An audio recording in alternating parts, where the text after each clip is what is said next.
A false alarm to the truth behind the University of South Alabama's graduation numbers.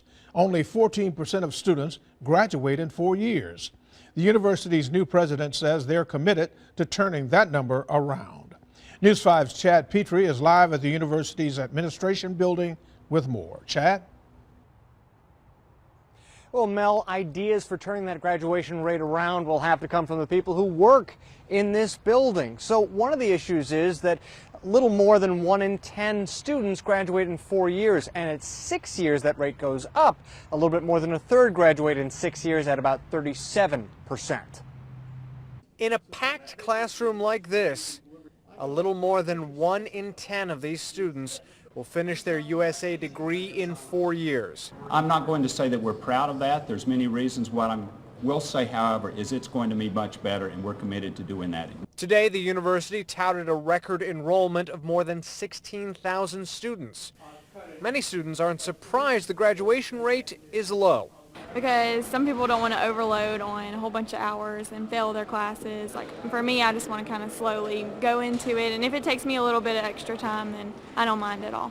By comparison, the University of Alabama has a 4-year graduation rate of 41%.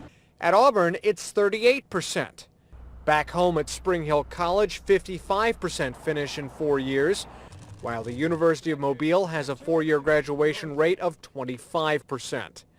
USA's student body is a little different from the others on the list. We're an institution that traditionally has been an urban commuter school.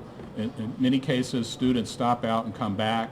University leaders say they plan to do more with academic advising, financial aid, and studying students to make sure more of them end up with a cap and gown in 4 to 6 years. And it will require us to work harder than many other institutions to achieve dramatically higher graduation and retention rates. We're absolutely committed to doing that.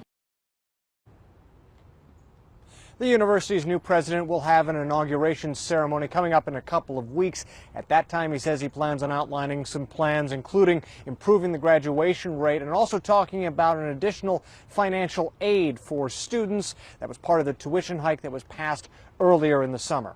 Reporting live in Mobile, Chad Petrie, News 5.